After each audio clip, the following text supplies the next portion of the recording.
Brilliance academy में आप सभी का स्वागत करता हूं। मेरा नाम है शुभम शर्मा और आज हम लोगों ने स्टार्ट करना है current electricity unit number 2 +2 class. तो चलिए स्टार्ट करते हैं।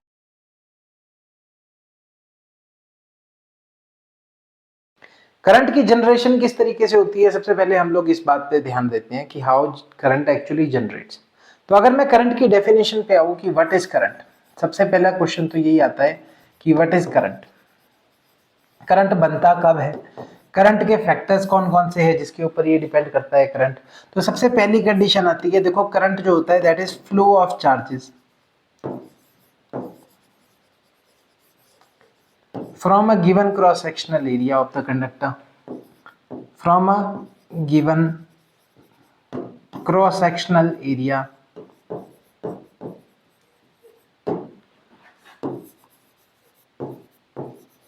Of a conductor in a particular time, in a particular। अब होगा क्या, देखिए सबसे पहले हमारे पास हम कंडक्टर को समझते हैं कि कंडक्टर जो है कंडक्ट किस तरीके से करता है। ये हमारे पास एक कंडक्टर है जिसमें हमारे पास ये गिवन क्रॉस सेक्शनल एरिया है कंडक्टर का, जहां से हमारा जो है सारा का सारा करंट जो है वो फ्लो करेगा। अब यहाँ पे लेट्स से कि हमारे पास जो कंडक्टर है उसकी dimension L is the length of the conductor and A is the area of the conductor, जो हम लोगों ने अभी के लिए मान लिया है। तो सबसे पहले हम लोग देखेंगे कि हमारे पास जो करंट जनरेशन की कंडीशन है वो क्लियरली बोलती है कि आपके पास फ्लो ऑफ चार्जेस होने चाहिए। इसका मतलब चार्जेस का होना कंपल्सरी नेचर है। कभी भी करंट नहीं बन सकता तब तक जब तक हमारे पास फ्री इलेक्ट्रॉन्स नहीं होंगे। चार्जेस में भी ज्यादा करके हम लोग जिसके बारे में स्टडी करेंगे दैट आर फ्री इलेक्ट्रॉन्स। तो फ्री इलेक्ट्रॉन्स का होना जो है जरूरी है। क्यों जरूरी है? कंडक्टर में हमारे पास फ्री इलेक्ट्रॉन्स होने चाहिए। फ्री इलेक्ट्रॉन्स हेल्प क्यों करेंगे भाई कंडक्शन में? क्योंकि देखो जो फ्री इलेक्ट्रॉन्स होंगे वो अपने आप में मोशन करने के लिए फ्री होंगे, इसीलिए उनको फ्री इलेक्ट्रॉन्स बोलते हैं। और हमें पता है कि जब हमारे चार्जेस मोशन में आ जाएंगे या पर्टिकुलर डायरेक्शन में फ्लो करना शुरू हो जाएंगे तो अल्टीमेटली जनरेशन ऑफ करंट हो जानी शुरू हो जाएगी। तो करंट के बनने के लिए फ्लो ऑफ चार्जेस का होना जरूरी है। जब मैं बात करूं फ्लो ऑफ चार्जेस की, इसका मतलब मैं बोल रहा हूं कि चार्जेस का मोशन में होना जरूरी है। जब तक चार्ज रेस्ट कंडीशन में है कोई करंट नहीं बनेगा। अब ये मोशन से रेस्ट कंडीशन से मोशन कंडीशन में कब आएंगे, उससे पहले ये जानते हैं कि हमारे पास ये फ्री इलेक्ट्रॉन्स इस कंडक्टर के अंदर आए कहां से। तो हम लोग बात करते हैं ना करंट कंडक्टर्स की, तो कंडक्टर्स में हम लोग सबसे पहले बात करते हैं कि कंडक्टर्स होते कौन है। तो कंडक्टर में सबसे पहला नाम आता है मेटल्स का। Metals are good conductor. यह हमारे को शुरू से पता है अर्ली क्लासेस से कि गुड कंडक्टर्स में सबसे अच्छे कौन होते हैं भाई। तो सबसे अच्छे हमारे पास मेटल्स ही होते हैं। और मेटल्स क्यों होते हैं? क्योंकि इनके पास जो है फ्री इलेक्ट्रॉन्स होते हैं। अब नेक्स्ट क्वेश्चन ये अराइज आता है कि ये फ्री इलेक्ट्रॉन्स आए कहां से। तो देखो फ्री इलेक्ट्रॉन्स होते हैं, इससे भी पहले मैं इस पे डिस्कस करूं, मैं एक और प्रॉपर्टी पे बात करूंगा। हम लोगों ने पढ़ रखा है कि electrons are electropositive in nature.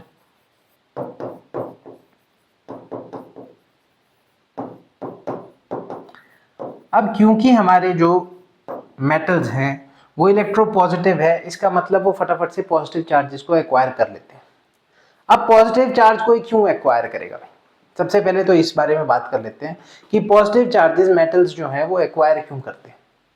देखो हमें पता है कि अगर मैं इलेक्ट्रॉनिक कॉन्फ़िगरेशंस पे बात करूं कि हमारे पास what are the electronic configurations, तो इलेक्ट्रॉनिक कॉन्फ़िगरेशन जो होती है हमारे पास, इलेक्ट्रॉनिक कॉन्फ़िगरेशन हमारे पास जो मेटल्स की होती है, लगभग मेटल्स की इलेक्ट्रॉनिक कॉन्फ़िगरेशन होती है 1 2 3 लास्ट में। आउटर मोस्ट शेल में जो वैलेंसी मेटल्स रखते हैं तो वैलेंसी कितनी होती है आपके पास? 1 या 2 या तो ज्यादा से ज्यादा 3। अब इससे होगा क्या वैलेंसी से, देखिए हम लोग उसको भी देख लेते हैं एक बार। अगर हमारे पास वैलेंसी जो है किसी मेटल के पास 1 2 और 3 है, तो अगर हम लोग मान लें कि हमारे पास कोई एक एटम है, अगर हमारे पास एक एटम है तो ये उसका सेंट्रल कोर है। इसके बाहर से शेल्स चलना शुरू हो जाएंगे जिसमें 2 8 18 32 KLMN की कंडीशन आ जाएगी। 8 के बाद हम लोग अगले शेल पे जंप कर देते हैं, अगले शेल को भरना शुरू कर देते हैं, पूरा 18 को नहीं भरते। तो मान लो कि इसके आउटर मोस्ट शेल में ये मेरे पास एक एटम है जिसके आउटर मोस्ट शेल में सिर्फ एक इलेक्ट्रॉन है।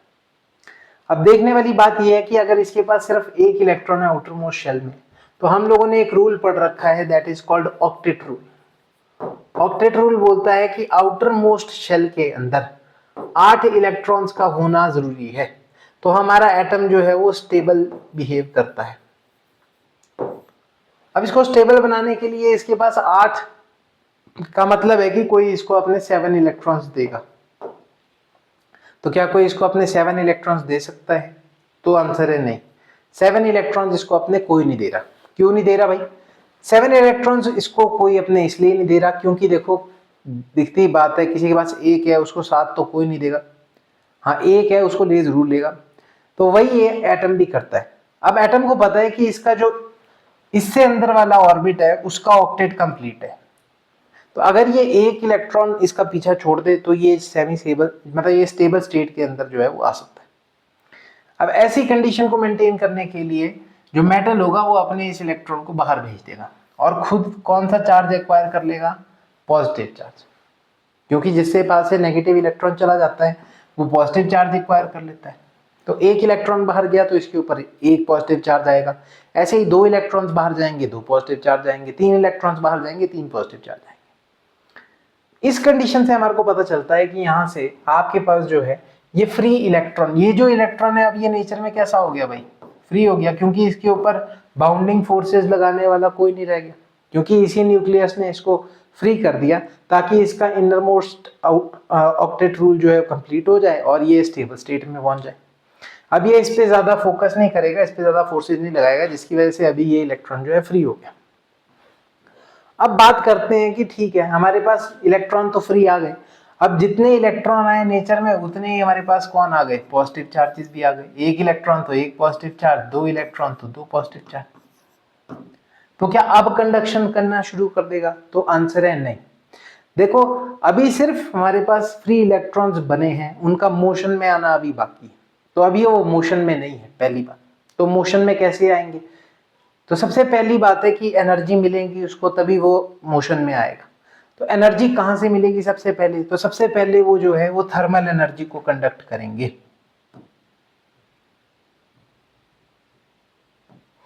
तो सबसे पहले आ जाती है हमारे पास थर्मल एनर्जी।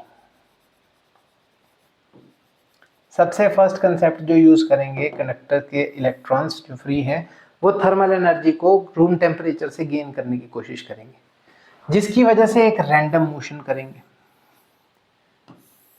मेटल के अंदर जो इलेक्ट्रॉन है वो कहीं पे इधर जाएंगे कहीं इधर जाएंगे वैसे ही पॉजिटिव चार्जेस भी कभी इधर जाएंगे कभी आपके पास इधर जाएंगे, जिसकी वजह से एक रैंडम करंट बनना शुरू हो जाएगा।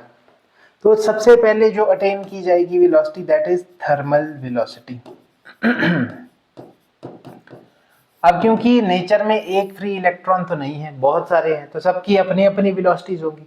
तो हम लोग सबसे पहले उसकी एवरेज ले लेते हैं कि what is the average thermal velocity. तो एवरेज थर्मल वेलोसिटी हम लोग बोलते हैं u1, u2, u3 and so on up to un whole upon n।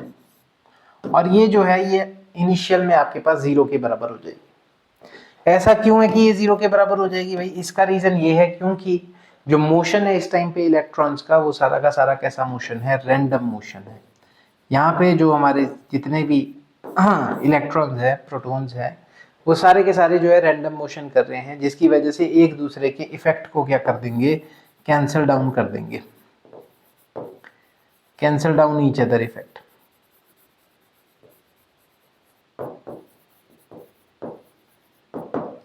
अब क्योंकि एक दूसरे के इफेक्ट को कैंसल डाउन कर देंगे तो क्या अब इसमें करंट नहीं बनेगा? तो आंसर है अभी भी इसमें जो है करंट जो है वो नहीं बना है। करंट अभी भी कितना है इस कंडक्टर का? ओवरऑल 0, क्योंकि जो करंट्स बन भी रहे थे इनके मोशन में आने की वजह से वो इतने रैंडम मोशन है कि सारे एक दूसरे के इफेक्ट को कैंसल डाउन कर दे रहे हैं, जिसकी वजह से नेट करंट जो है सर्किट के अंदर अभी भी 0 ही आ रहा है।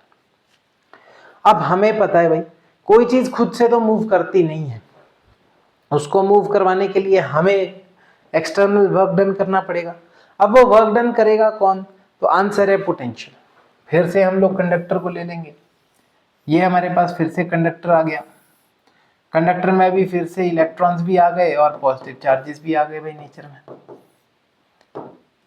अब इलेक्ट्रॉन्स को मूव करवाने के लिए और पॉजिटिव चार्जेस को भी मूव करवाने के लिए हम लोग क्या करेंगे, इसको एक बैटरी के साथ कनेक्ट कर देंगे, जिसको हम लोग इलेक्ट्रिक पोटेंशियल बोलते हैं V वोल्ट के साथ।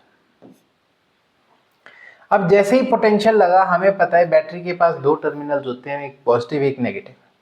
तो ये वाला जो मेरा पूरा हिस्सा है ये सारा का सारा पॉजिटिव टर्मिनल बन जाएगा, और ये वाला जो मेरा पूरा हिस्सा है ये पूरा का पूरा मेरा नेगेटिव टर्मिनल बन जाएगा। अब ऐसी कंडीशन में इसको पॉजिटिव और नेगेटिव बना के रखने से होगा क्या कि हमारे सारे के सारे जो पॉजिटिव चार्जेस हैं नेचर के अंदर, उन सभी को पता है कि उन्होंने कहाँ की तरफ को चलना है, तो नेगेटिव चार्जेस की तरफ को जाना है। और सारे इलेक्ट्रॉन्स को भी पता है कि उन्होंने कहाँ की तरफ को चलना है, पॉजिटिव चार्जेस की वजह तरफ को चलना है, जिसकी वजह से सारे इलेक्ट्रॉन एक ही डायरेक्शन में यूनानिमसली चलना शुरू हो गए। और जैसे ही सारे इलेक्ट्रॉन्स एक ही डायरेक्शन में चलना शुरू हो गए, इसकी ऑपोजिट डायरेक्शन में करंट बनना शुरू हो गया। तो यहां से हमारे पास कंडीशन आती है करंट की। तो करंट कब बनता है, जब हम लोग पोटेंशियल अप्लाई करके देते हैं। तो पोटेंशियल एप्लीकेशन बहुत जरूरी है। पोटेंशियल आएगा तो हमारे पास क्या होगा, करंट बनना शुरू हो जाएगा।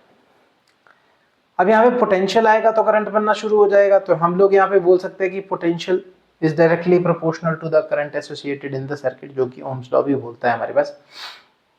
पर इससे पहले कि डायरेक्टली हम करंट को स्टडी करें, हम लोग एक चीज ध्यान में देते हैं कि हमारे पास सबसे पहले तो दो टर्मिनल्स क्रिएट हुए इस पूरे जंक्शन में, पॉजिटिव और नेगेटिव।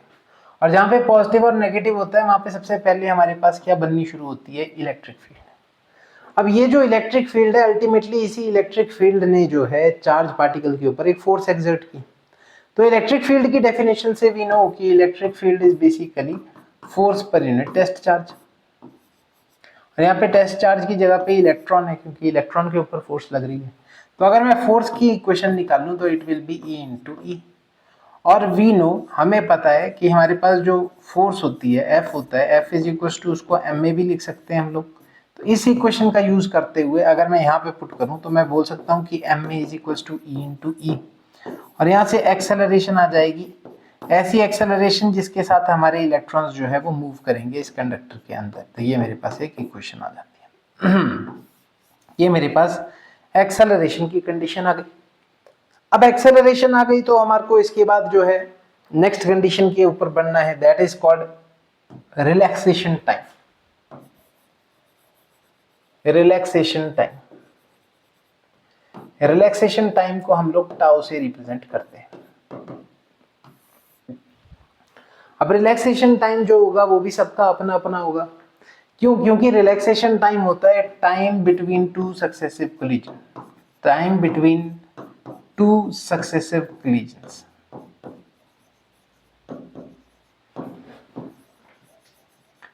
दो सक्सेसिव कोलिजन्स के बीच में लगने वाला जो टाइम इंटरवल है उसको हम लोग टाउ से रिप्रेजेंट करते हैं।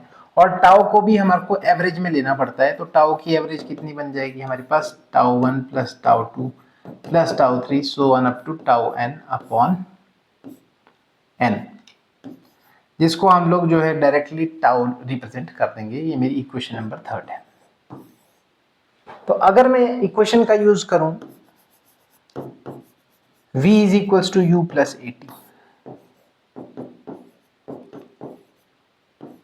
तो मैं इसको ऐसा भी लिख सकता हूं u average plus a into tau. Relaxation time को मैं टाउ से रिप्रेजेंट कर लेता हूं और टाउ का भी एवरेज ही लूंगा। तो इस कंडीशन को देखते देखते मैं इस कंडीशन पे पहुंचूंगा कि हमारे पास जो v है उसकी भी एवरेज लेनी पड़ेगी मेरे को। That will be u average and that will be e into E upon m into tau. अब आपको अगर इक्वेशन याद होगी, हम लोगों ने जो v एवरेज की कंडीशन थी हमारे पास, ये v एवरेज u एवरेज था हमारे पास जो इनिशियल वेलोसिटी थी। तो u एवरेज मेरे पास किसके बराबर आया था, इसके बराबर आया था, और ये सारा का सारा मेरे पास 0 के बराबर हो गया था। इस कंडीशन का यूज करते हुए मैं इस u एवरेज की कंडीशन को 0 बोल देता हूँ, साथ में e टाउ अपॉन m, ये मेरे पास जो है ड्रिफ्ट वेलोसिटी एवरेज आ जाएगी। तो ड्रिफ्ट वेलोसिटी एक एवरेज वेलोसिटी है सारे के सारे उन एलिमेंट्स की या सारे के सारे उन चार्जेस की जिनके ऊपर पोटेंशियल लगता है और जिससे करंट बनना शुरू हो जाता है। तो इतनी वेलोसिटी के साथ हमारा ऑब्जेक्ट जो है वो मूव करना शुरू हो जाएगा। अब ये तो आई ड्रिफ्ट वेलोसिटी। अब हमारे को जो है कंडीशन निकालनी है ड्रिफ्ट वेलोसिटी और करंट की, कि इससे करंट कितना बनेगा। तो करंट की कंडीशन पे आएंगे तो हमें पता है कि I is equal to Q upon T होता है, और Q को हम लोग क्वांटाइजेशन ऑफ चार्ज की मदद से NE अपॉन टी भी लिख सकते हैं, और इसको NEAL भी लिख सकते हैं। अब T speed is equal to मेरे पास जो होता है वो डिस्टेंस अपॉन टाइम होता है, तो टाइम इज इक्वल टू कितना बनेगा भाई, time will be equal to distance upon speed, ये कंडीशन आ जाएगी। तो डिस्टेंस अपॉन स्पीड अगर मैं करूंगा तो मेरे पास कंडक्टर की जो लेंथ थी, जो डिस्टेंस था पूरा का पूरा यहाँ से लेके यहाँ तक, दैट इज L, और स्पीड जो थी वो VD थी, तो टाइम मेरे पास जो है L अपॉन VD बन जाएगा। तो अगर मैं यहाँ पे पुट कर दूं तो it becomes NEAL upon L upon VD, L से L कैंसिल, और करंट मेरा जो है वो NEAVD के बराबर हो जाता है। इसके साथ हमारे पास करंट और ड्रिफ्ट वेलोसिटी का रिलेशन भी एस्टेब्लिश हो जाता है। होप सो आप लोगों को ये चीज़ क्लियर हो गई होगी कि किस तरीके से करंट और ड्रिफ्ट वेलोसिटी जो है इंटर रिलेटेड टर्म्स हैं और एक दूसरे को स्टडी करने के लिए बहुत इंपॉर्टेंट है। Thank you.